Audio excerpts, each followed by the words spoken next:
Yeah. All right. We'll use your backup again. That sounds good to me. Bobby, let's go. Clap. 1, 2, 3, clap. We gotta hit record first, though. Oh, Jesus. We're not recording. Record. Hit We record. are. We are. You didn't even tell me that. Okay. God. We'll do 1, 2, 3, clap. Ready? Yeah, now I'm ready. Okay. 1, 2, 3. Good enough. Whatever. It is what it is. What are we, episode 120? Are we? Yeah, 120. That seems good. Yeah. Where is... Man, what the fuck? Okay. What is up, everybody, and welcome to... Oh, my God. I was getting ready to say it right, and I f***ed it up. Okay, here we go. What is up, everybody, and welcome to episode 120 of If We Ran Nintendo. I am Bobby, the Nintendo, joined by the... Hang on. Why you always cut out there? Every time you say guru, you cut out. You did it last time. You did it just now, too. Don't give me shit. I want it to sound good. That's 2 weeks in a row. It didn't sound good. We're all recording our own audio, son of a... Yeah, well, guess what didn't work last week, you son of a... That's not my fault, motherfucker. I'm not saying it is. It's my fault again. Like, this is the first time you've ever had to redo...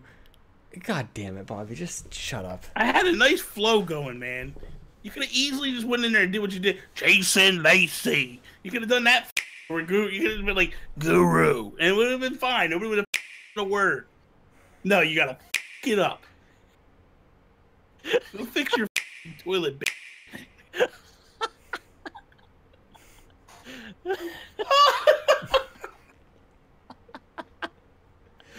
All right, ready? I hope this all makes it. Okay, good fortune, Will. You want to stop making noise? You forced him to play a Nintendo Switch. That's how. I mean, Wii U. The Wii U, yeah. That's how upset he is now. Me and Jason are the Nintendo Switches. You're the Wii U of this relationship. Oh, that might have helped. Good thing that went out then. What the Bobby? Okay, ready?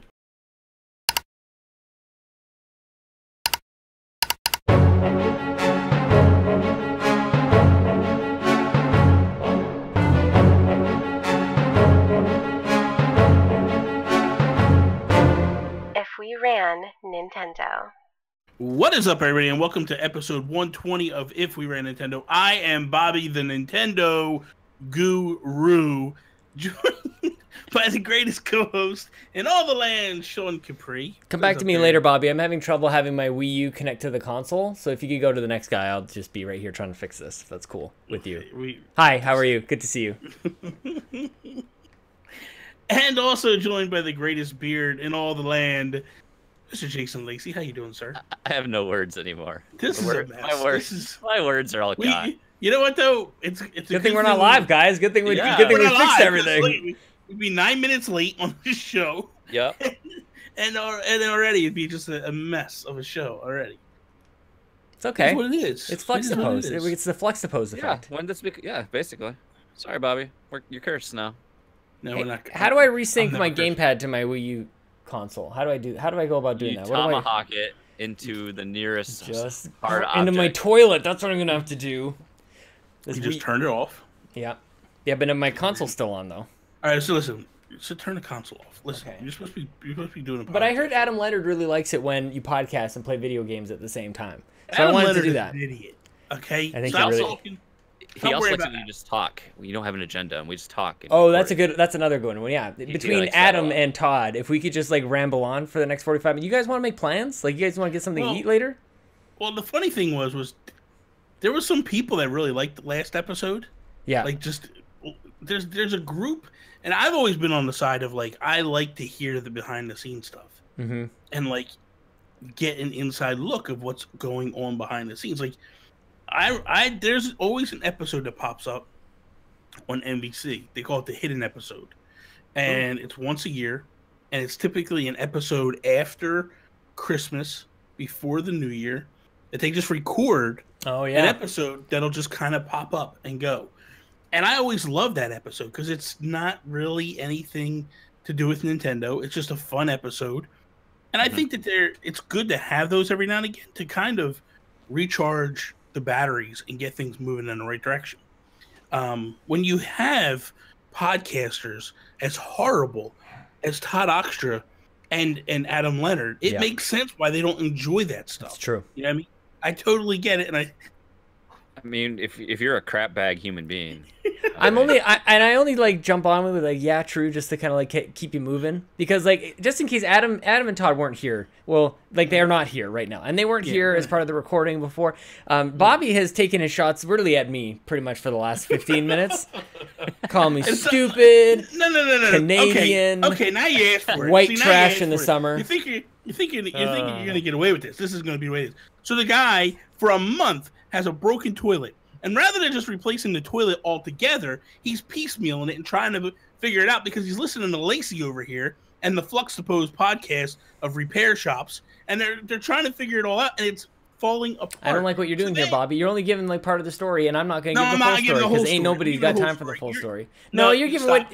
Nope. So then, wait a minute. So then, as I'm telling him to do that, Chelsea texts and tells him to just buy a $90 toilet and be done with it. Be done with it by now. You don't want to listen to me. Hey, I had a broken toilet. Guess what, Bobby? I went to Lowe's. I bought a whole new toilet. I had a broken toilet once. It was leaking. It was constantly running. Yes. And I went to Home Depot. $120 later, brand new toilet. Felt like a king when I sat on that thing. I was loving life. You were playing the Game of Thrones on that thing. I was playing the Game of Thrones on that thing. So for those that are listening to the audio podcast, Sean has walked away. He's a little frustrated. It's understandable when things aren't going right and you can't properly take a poop. You just when you have to be a peasant and can't use your master ensuite and you have to walk down the hallway. The greatest thing is the day when Link's like, "Get out of my bathroom!" Like, get out of my bathroom, old man. Go down to yours. And if you can't use yours, that's your problem, not mine. I don't know what he's doing, but anyway. So how was your week there, Mr. Lacy? The week was good, man. It's been a crazy week. We've got just work is crazy. We're moving offices, and there's just so much work to do. So much work to do. But man, I was in the new space today. It's gonna be so awesome. It's so awesome. Our new office. I don't miss doing what you do at all. It's funny because well, that's not true. There's moments that'll hit me where I'm like, man, I wish I was kind of back in that industry. Just because I could play my Switch on my lunch breaks and stuff. I can't do that no more. And but then you turn around and you're like, okay, whatever. All of a sudden you start to think about like the hours, the midnight phone calls, getting woken up because a truck broke down and they don't know what they're doing or whatever, or like they got into an accident in the middle. I had the best was I had a driver call me one time. It was during Christmas holiday. We're in the middle, so our holiday rushes would be like anywhere from 14 to 19 days straight of work, like nonstop every day, 10 to 15 hour days, right? And this dude called me because the fuel tank fell off his truck. Oh, Jesus. Yeah, he's going through the toll booth in Philadelphia over the Walt Whitman Bridge. And he's like, dude, the fuel tank he calls it the fuel tank fell off. And I'm like, what do you mean the fuel tank fell off? He's like, it fell off. And I'm like, so what are you doing? And he's like, I threw it in the back of the trailer. I'm like, you have flowers back there, dude. The fumes will kill the flowers. And he's like, well, a cop told me to get it up out of here. So I'm actually going to take it. I'm going to get off the exit. I know there's a little spot of like weeds. I'm going to dump the fuel tank there. He said, I should have enough fuel to get up to the, to the warehouse, unload, and then get back down, pick up the fuel tank, and then I'll come back and I'm like, just get it done, dude. I don't care. Just get it done. Dude, get drivers. It done. Some of those drivers, man. Sean, you look a little constipated. You okay there, buddy? Yeah, I can't poop. My toilet's broken. Gotta hold it. I've had to hold the poop for a month. Let's kick this episode off like we do each and every episode. What you playing? Brought to you by... Oh, what? Wrong show. Oh, damn it. Wrong show. That's the. I've been playing Hollow Knight. That's the show of the past. That garbage moment that you guys tried to inject into this. So tweet at me if you like the old show better. nobody's gonna tweet. Nobody will tweet at you. Yeah. You know what? I can't say that because I made that wager with Toby, and apparently I lost the poll. Mm-hmm. That was a sad moment in my life. Let's see how that goes. Okay, so I have one shout out, Mr. Shell Shock there. Oh, good one. Ooh, Dude, just like I know Peter from when I was doing stuff previously, but I didn't know him via Twitter. I knew him or showing up at streams and stuff like that. I knew him through Facebook, and then next thing I know, like I go onto Josh's show, N64 Josh, and then he recognizes like, oh my god, that's Bobby, dude. Like you're here too. And then next thing you know, like he shows up in the Discord, and he's been such a great contributor to the Discord. And today he's doing like every Friday he's like doing these Follow Fridays, and it kind of inspired me to do my own Follow Friday today. But I kind of wanted to do, rather than contributors and content creators, I just wanted to do to the community and to the fans. But he every single week is like, hey man, check this person out, check that person out, and go, very, very kind and caring person. Mm-hmm. And it's awesome when we see people that come into the community, come around us, that are like this, that inspire us to be better and do better. So I gotta tip my cap to the guy that I feel like he does a tremendous thing for so many content creators. And very like does he know plumbers? Does he know any plumbers in Canada? Shell Shock? Are we is that what the show's gonna be the whole time? Get used to it. I can't plumbers? Just get used to it, buddy. It was better when you walked away. I'm gonna be talking to a plumber later, actually. Oh, are you? Yeah, Alan Plumber. It's a really good one, guys. Oh boy. Ah boy. Oh boy. So we have two topics this week. I don't have a shout out. I thought we were just gonna do one for total. Okay. Yeah, I thought that's. Happy birthday, Tammy Ryan. I'm done. Okay, go ahead. I mean, if you want to give your shout out, go ahead. Happy birthday, Tammy. That was it. Happy birthday, Tammy Ryan. Okay. Fluxy, do you have anything before I yell that by you? Take the other one. Take the other one. Nasty Boots. He sent me funny pictures. Nasty Boots did? Oh. Oh. Hopefully Bobby, you haven't seen it yet? Bobby, get in the Make Us Better Discord, man. The community pictures. Bubble bath time with Nasty and Tammy. Boy, I don't want to see that. I don't want to see that. Getting hot thinking about it. That thing's gonna go into baby making manuals. That picture. We have two topics this week. We do. And yes. Okay. But we'll start with the one that I basically threw at you guys earlier today, and then if we time, we'll go into the one that Sean threw out. I think we'll have time to do both. But essentially, I wanted to do something about the past, and there was a moment in Nintendo history that's very things kind of fell apart pretty bad with this console. And I want to do, if we ran Nintendo, what would we have done differently with the whole handling of the Virtual Boy? So everybody it's kind of an infamous story at this point, how the thing just fell off the rails right off the jump street. It didn't sell at all. They projected like 3 million units sold the first year. It didn't even touch I don't even think it hit 1 million. They actually pulled it off the shelves very quickly because people were getting dizzy. The other thing that always kind of intrigued me a little bit was Gunpei Yokoi, the creator of the Virtual Boy. They actually moved his desk to the basement.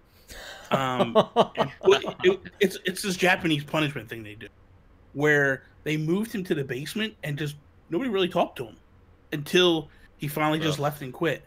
And then he went to go work for Bandai Namco, and he worked on Wonder Swan handheld device. But the thing that I think is crazy for this guy, Gunpei Yokoi, is that he created so much for Nintendo.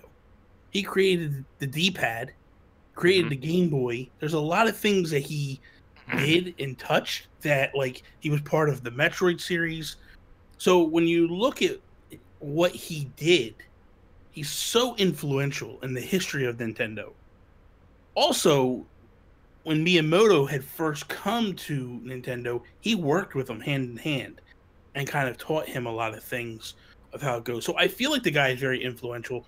But I want to start with, I don't feel, and he caught a lot of the blame for the failure of the Virtual Boy.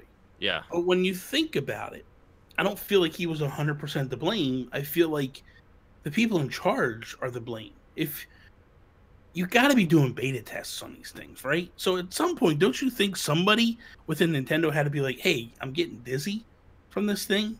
Or do you think that they just ignored it and pushed through? Like, what's your opinions on that? You would think. I mean, you would have to think. But at the same time, I wonder if they were, victim of whoever's in charge at that point loved it so much that, the culture, the mindset, we can't speak up against this, that we can't break rank. And we have to, regardless, of what we personally feel, it's already got the seal from above. So we just got to push it out there, The other thing too that I kind of, well, Sean, go ahead. I'm sorry. No, you're fine. I was just thinking that like you have to remember like when this came out, right? In the 90s, like nothing was as we dreamed it. We were always working within like extreme limitations of graphical output. So it was always like, well, that's kind of flickery, or like we have to use the same graphic for the cloud and the bushes. Like there's always been sacrifices and compromises that have been made in video games. So I'm sure it was just like, and it was Nintendo. Like this isn't like the heyday of just like they'll buy what it's got, the boy at the end of it. It's like Game Boy. So just like I think there's a lot of these different factors, and it wasn't terribly overpriced.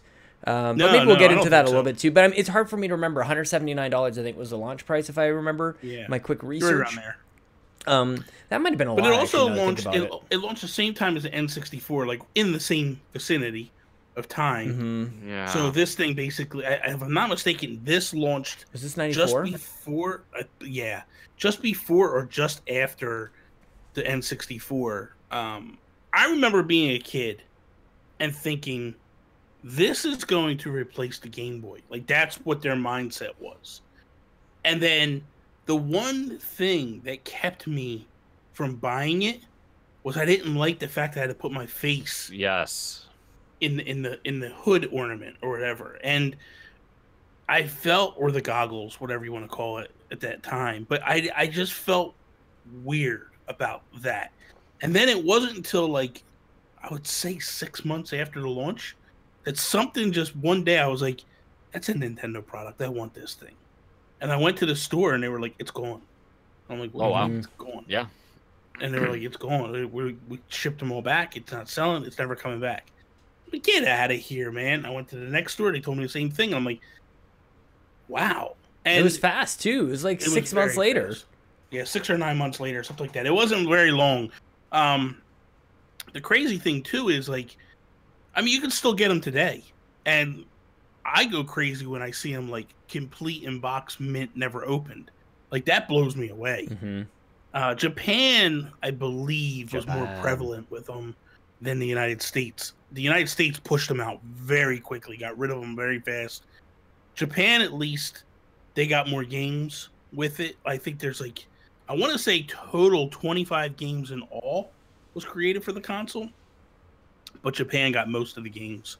I think the United States got 9 or something. Japan got 13 or 14, something like that. I forget the exact numbers.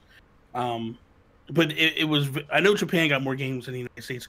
The other thing too is, obviously, like when you think about virtual reality, this was not virtual reality at all. This was more 3D than anything.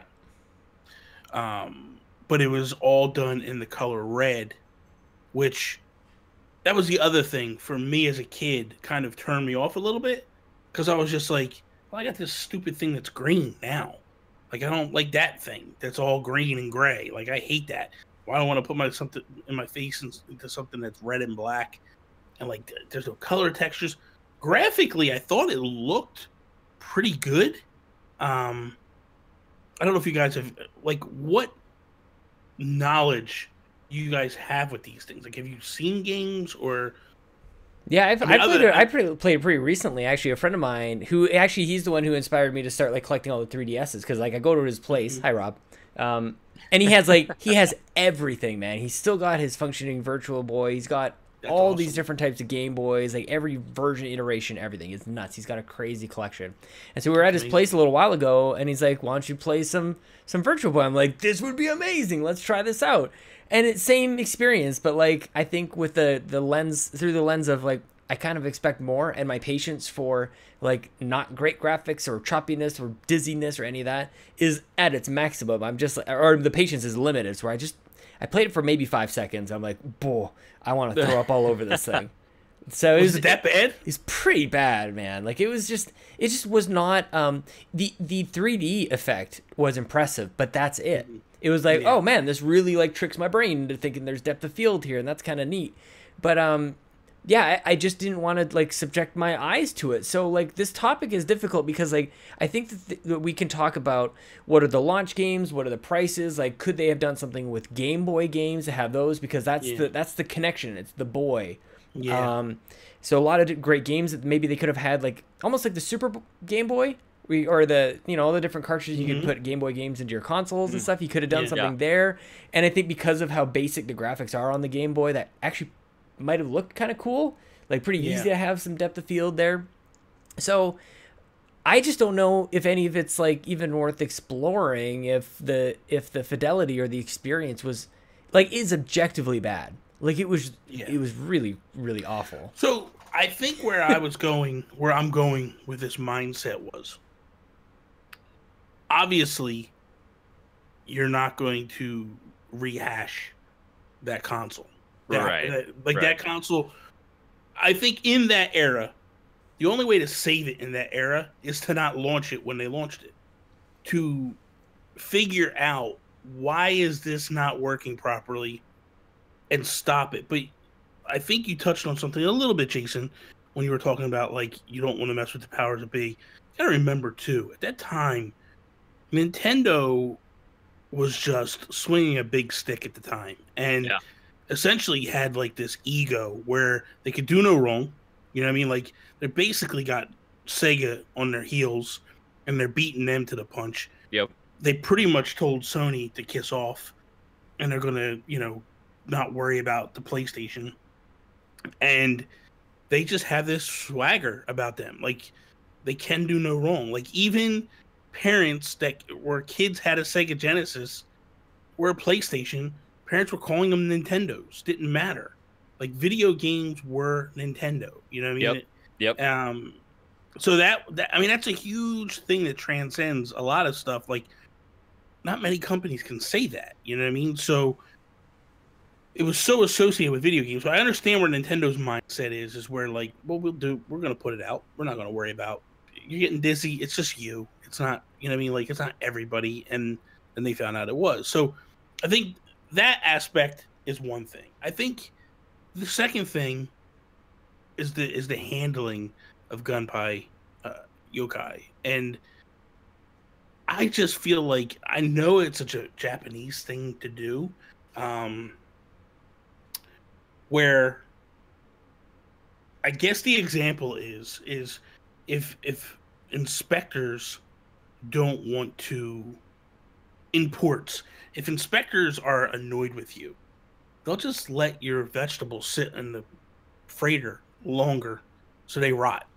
And it's a symbolic thing that what they do, or what they used to do, if they weren't happy with you, well then you're just going to kind of hang out and just do whatever, and then it is what it is. And I think that's kind of what they did till he finally had enough and quit. Now he says he did do an interview sometime after, about a year before he died, because he died very young. He was 55 when he retired from Nintendo. He died like a year later.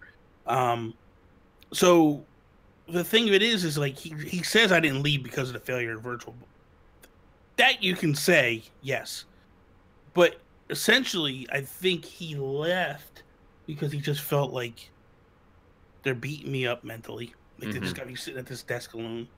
And on top of that, he had dreams and aspirations of starting his own company at 55. So that's kind of why he left and went and did his own thing. But I feel like for a guy, I mean, obviously they don't do that today. You know what I mean? Like Miyamoto, you look at Star Fox Zero, and that's a huge, devastating bomb for Nintendo. But like Nintendo still treats him great. You know what I mean? Right. So I feel like it's the same thing. Like different presidents, obviously. Yamaguchi was very known as very nasty to work with. Like just very negative. So I think when you look at it, I think nowadays it probably would have been handled a little bit differently. I know I personally would have handled it differently because I feel like somebody that creates the D-pad, something that's so integral even today. Like think about it. Like we're just the other day, Jason, you and I were playing Tecmo Bowl on the Switch, and we're both talking about the D-pads. Yeah. Like, you know what I mean? Like the D-pad is so integral to that era of gaming, and it's so big. I mean, it's on everything. It's on everything, even to this day, that Nintendo does, even Xbox and Sony. So I feel like someone that creates the Game Boy, does so much good for the company. You're allowed to have a mess up. And I think that's where you got to turn around and go like, okay, just screw up, take a deep breath, move back. You guys have any opinions on that situation at all? With him? You know, it's a shame that it's so much about him is going to be looked at with the Virtual Boy because all the amazing stuff he did before that with the Game & Watch line. Yes, the exactly. Game Boy, That's another one. And then he worked with, he supervised Donkey Kong. Yep. Mario Brothers, Kid Icarus, Metroid. He worked on all these staples of the Nintendo library. Yes. And then this happened, and I think I read. If I'm probably paraphrasing, but I remember in one of the book it talks about the Virtual Boy, and I think he's quoted saying, you know, it was never intended to release in that state. Yeah. It was Nintendo pushed it out because they wanted to get it out the door and get, you know, Nintendo 64 development going. It felt like it never really was supposed to like really be a success. No matter, like I thought you were gonna finish that sentence and say like it was never really meant to be a success. Yeah, feels like a stopgap. They just learned. I felt like they created it to learn things from it because there's things about it that sort of appear in the 3DS and the DS, like in a couple of the different consoles we've seen since then. Like with the 3D effect is kind of where I'm going with that. Man, I'm sorry. I just read something and it just blew me away because I didn't know how he died, and that is so tragic.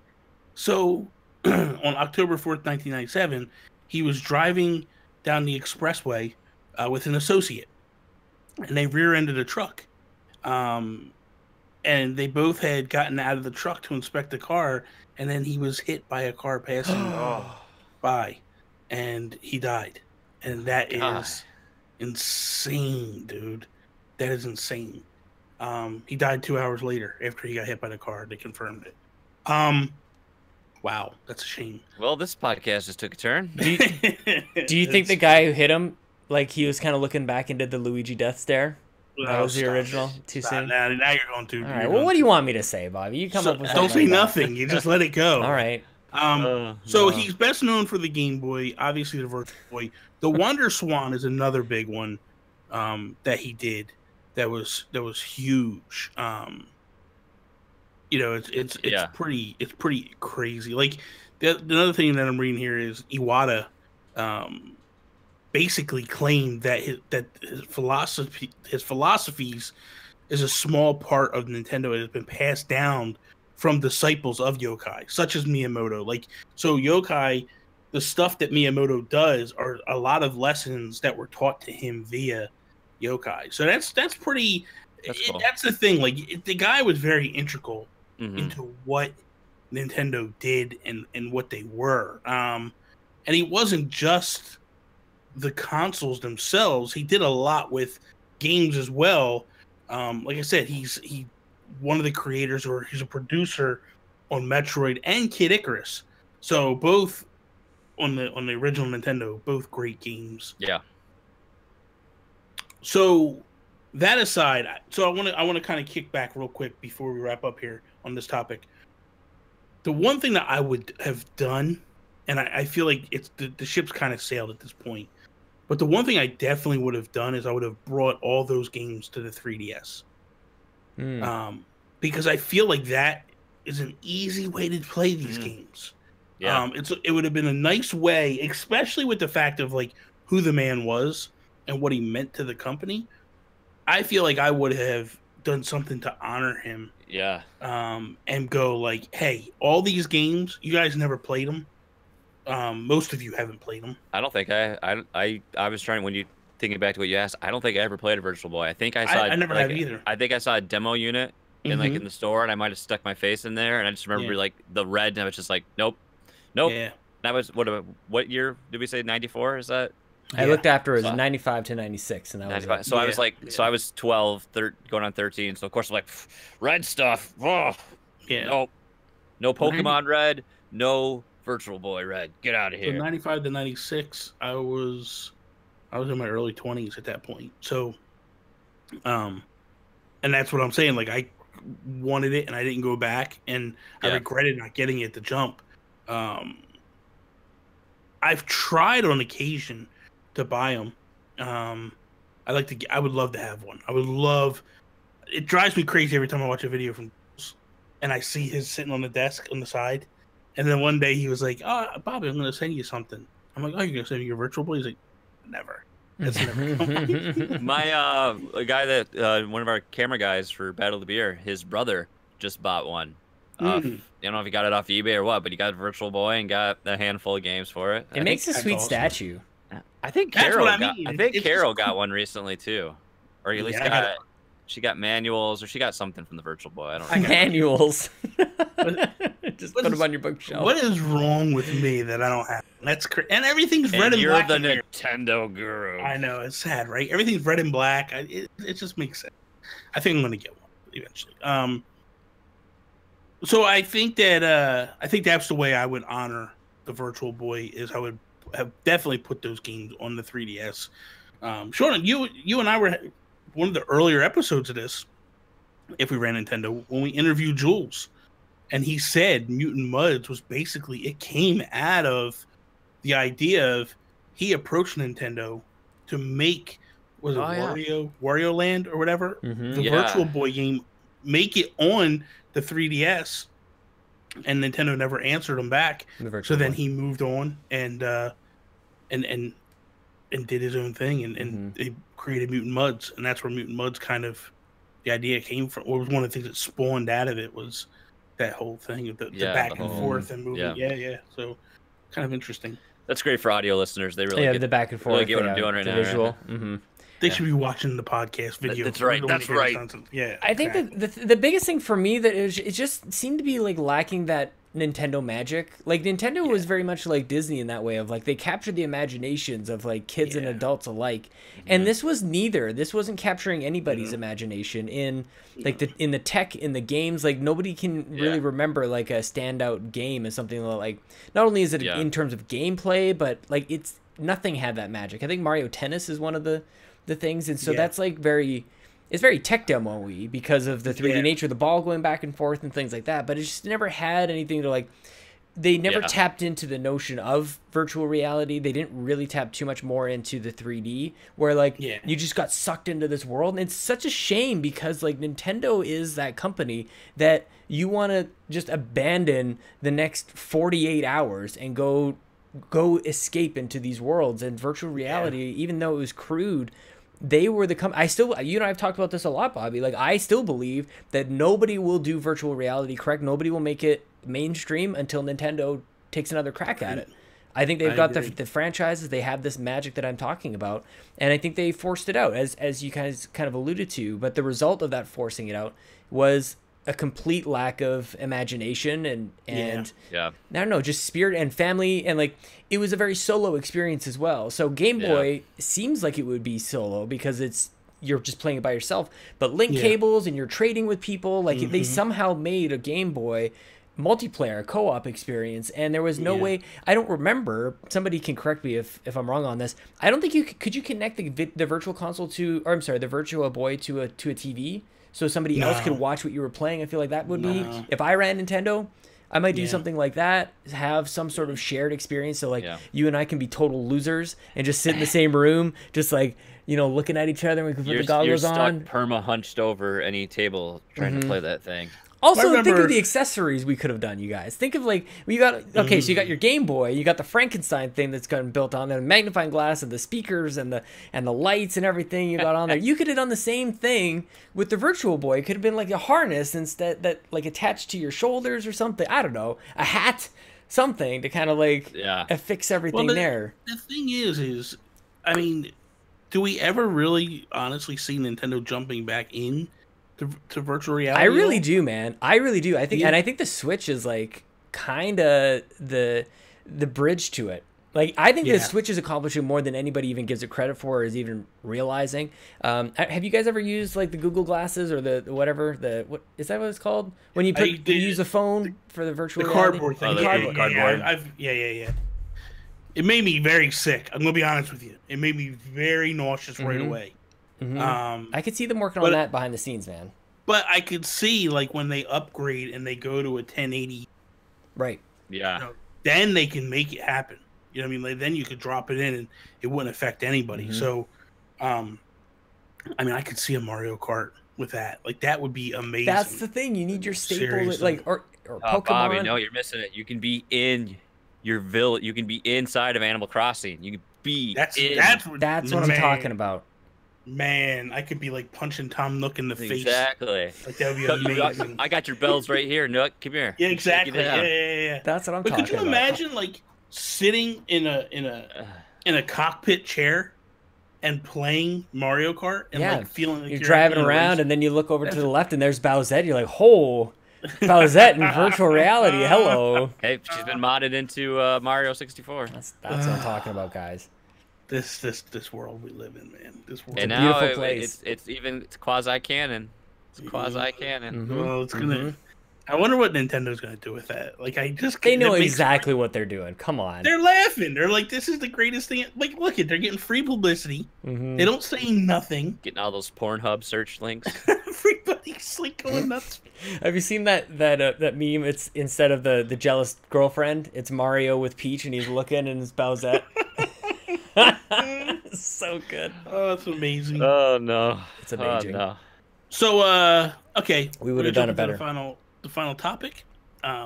If we ran Nintendo, would we take a break on the classic consoles in 2018? So we know PlayStation has the PlayStation Classic coming. The past 2 years, Nintendo has done the NES Classic, the SNES Classic. There's the heavily rumored N64 Classic coming. There's also a rumor of the Game Boy Classic at some point.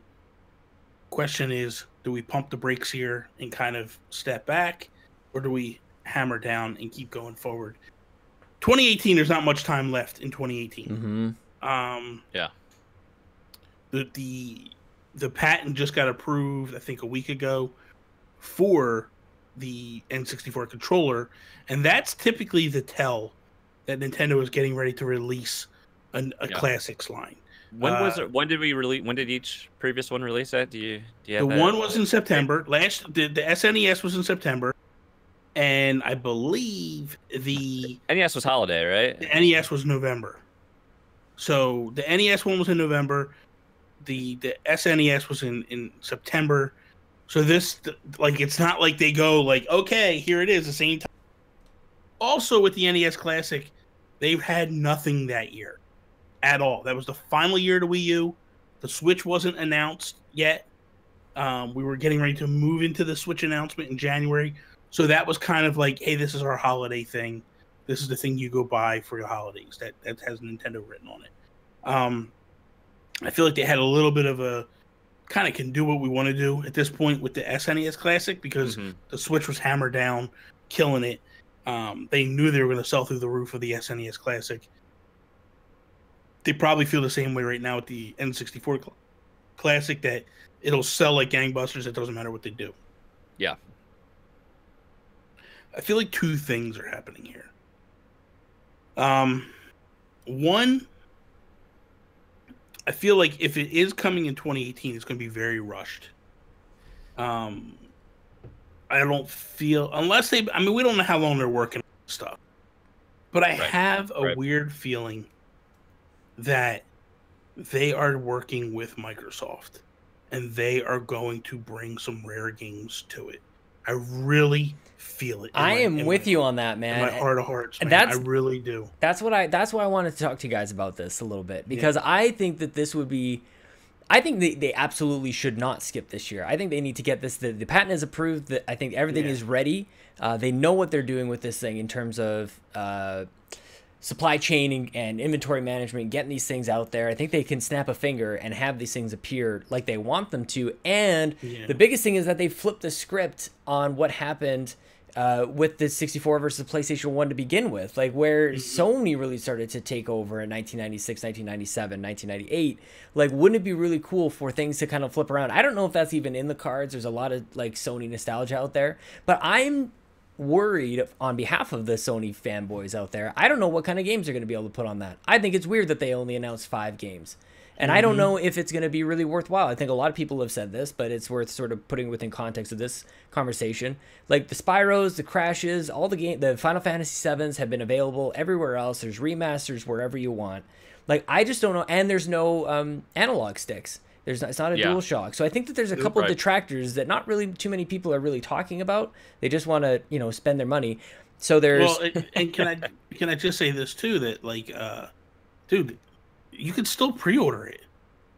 Like, well, and that's a different thing. So I've heard you talk about this as well. So I think it's a good thing that you can still pre-order. I think they're gonna sell these things like crazy. But at the same time, like, it would be an interesting like narrative if you've got Nintendo's is sold out.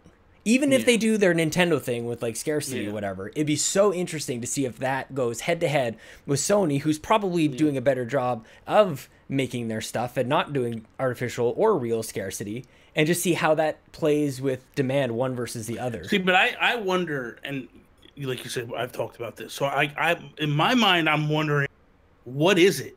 Is it because people aren't buying it, or is it because they're doing a really good job? Right. And I personally feel like it's because people aren't buying it, because I don't know that many people that have pre-ordered it. Yeah. A lot of people are kind of like, I want to hear what other games they got coming.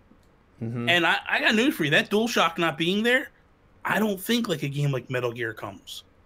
And I feel like that's a game that has to be there, So, I mean, I don't know. I don't remember. Jason, did you play it without a DualShock? I can't remember. I had the Metal Gear.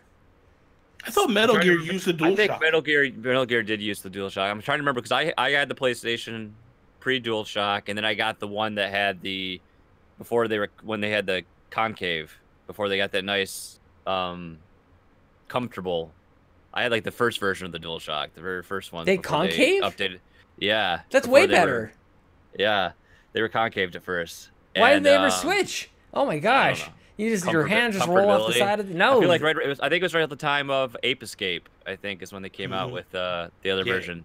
So I'm trying to remember what I had, because I know I had I had Tekken, and I had Ridge Racer, and I had Warhawk with all those great FMV cutscenes, but I can't.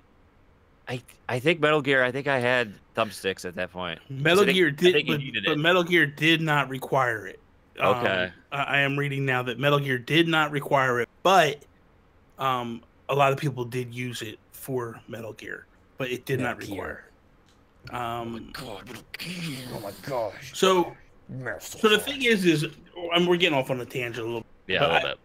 If we go back to what it is, I feel like they should focus on getting this thing out.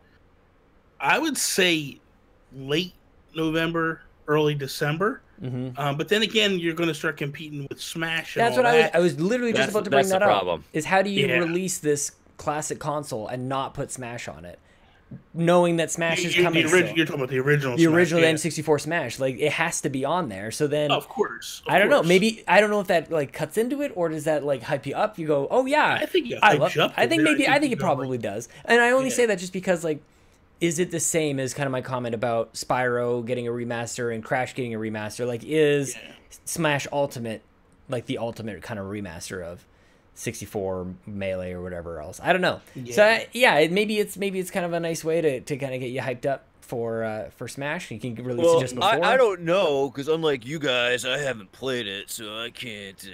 Yeah, it's the same game. I can't tell. Basically, it's a faster version of the Wii U. Unlike these big shots I podcast with. Stop!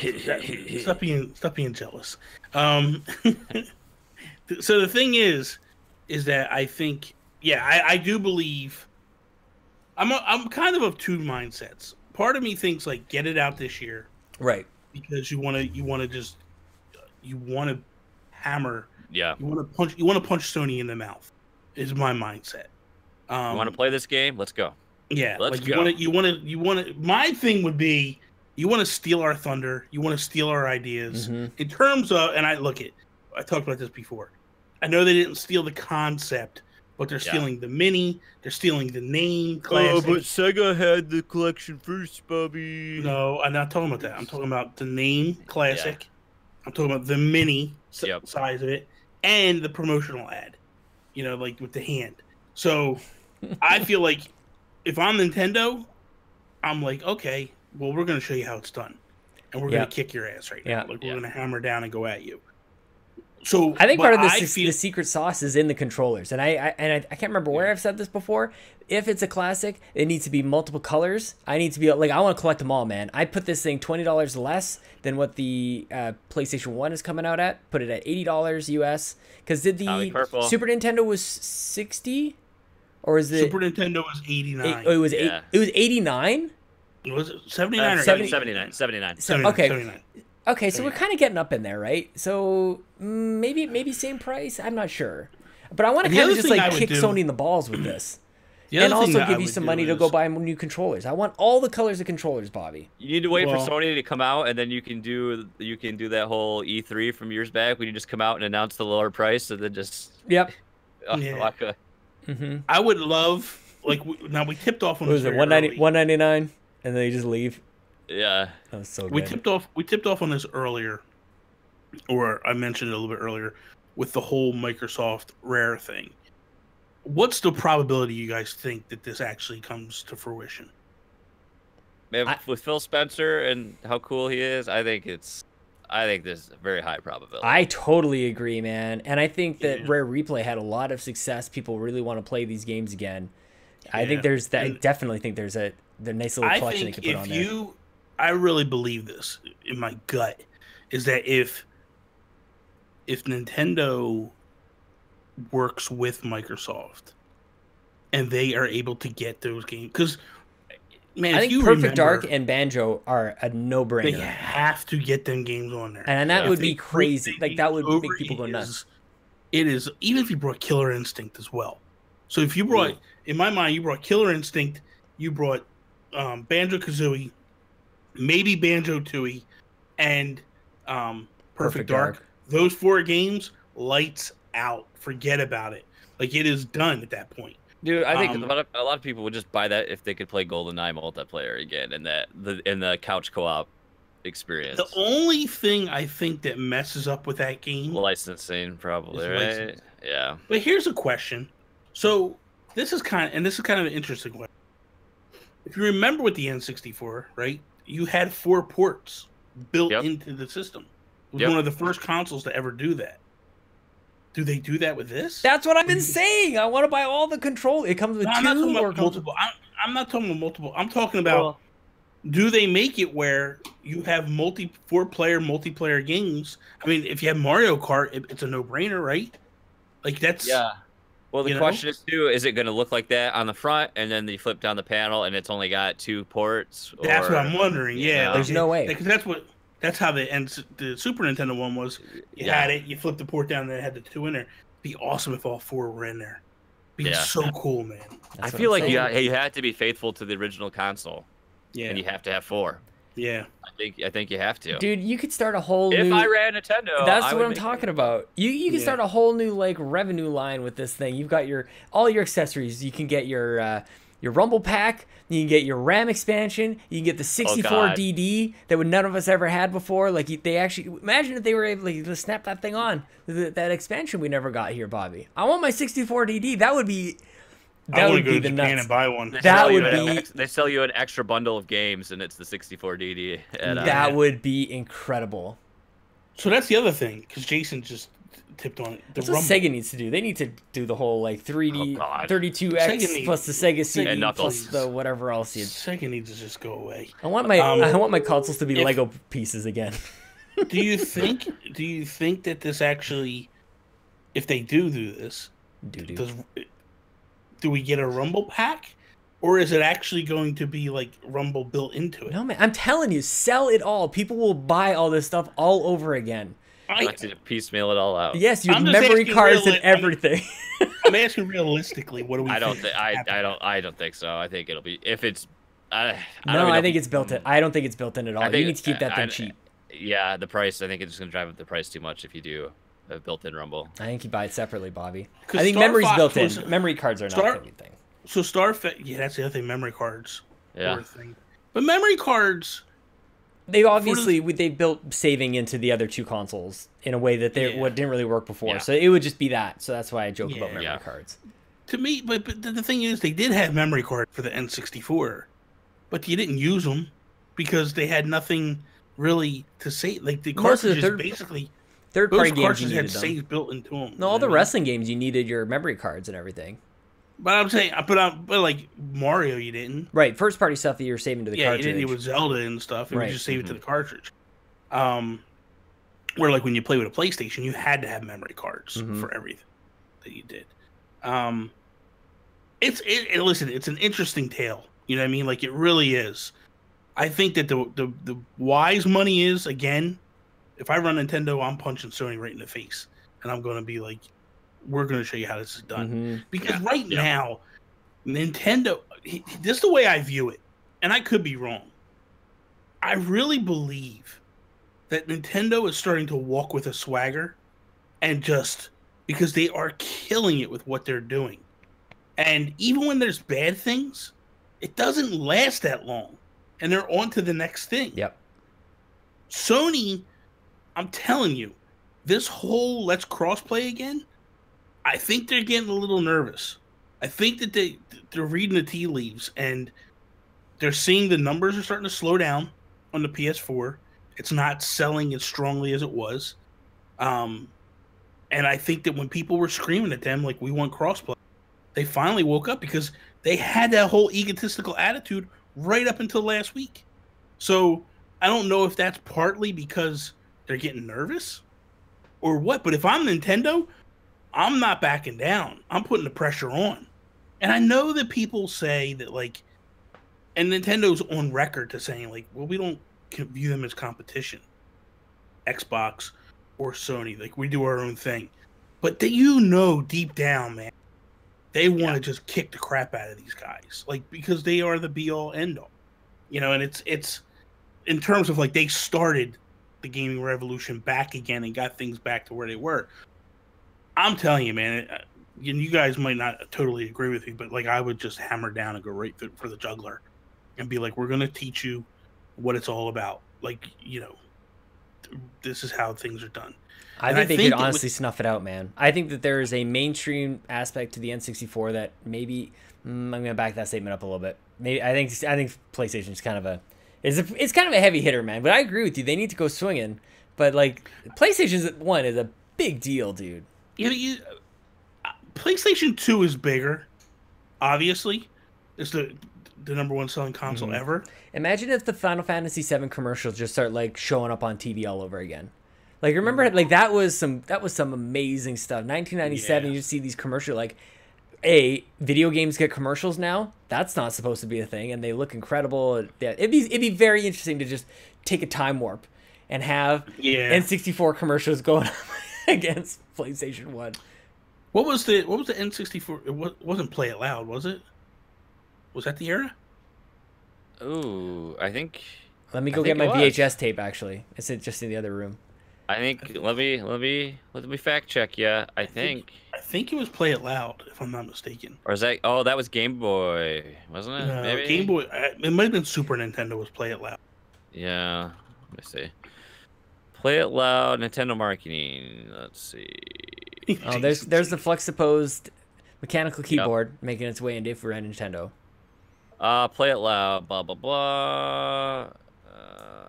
Nintendo Power released to play it. Let's see. Campaign ran from 94 to 96. So Yeah, so it was it had to have been around that. the beginning of the N64. Like they had like here's an ad that says play it loud, and they had a bunch of Game Boy games, and they have the Super Game Boy, and they have Zelda, and they had, so it was kind of cross. It was what they were using to counter Sega's marketing. Sega's blast processing and nonsense that they whatever mumbo jumbo wording they used. Get in, they had used change the system, and get in or get out was popular. Oh yeah, that's right. Like the end, the queue. Yeah. And the funny thing is like I have my Nintendo table here, like the letter N table, like my coffee table. So it's like, it's crazy because I don't think it's one of the best consoles Nintendo did, but it still has a huge nostalgia factor for me. Yeah, it's one of those things that like just brings it back every time. Tell you, man, I'll take Pilot Wing 64 over any of the games they announced. Those 5 games for the PlayStation 1. I think what we need to do, Cruising USA. I think we need to bring it back because we did this. Man, it was a while ago, Sean. We did this, but maybe we should just do it again, just to go back, build the N64. It's gonna be 64 games actually. That's what we're gonna do. We're just gonna see. Here's the thing. I'm gonna be honest with you. So Sony comes out and they say we're going to do 20 games for $100. If I'm Nintendo, I'm coming out and I don't care what we did with the past.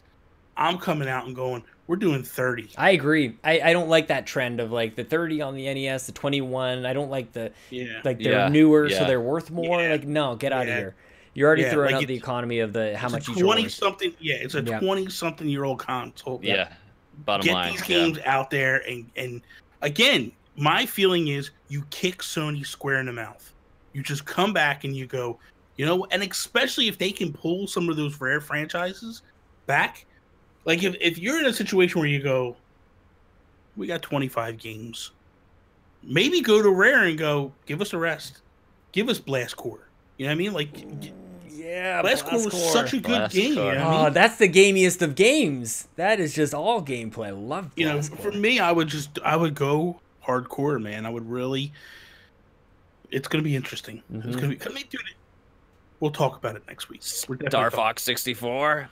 Or stop. We're going to stop now. And then when you beat the first mission of Star Fox 64, you unlock Star Fox 65, and it sucks. That is all. Thank you guys for listening to another episode of Nintendo. I don't know what's happening right now, but we're just going to get out of this thing. If you want to follow Sean Capri, follow him on Twitter. Go for it. Sean like Connery, Capri like the pants.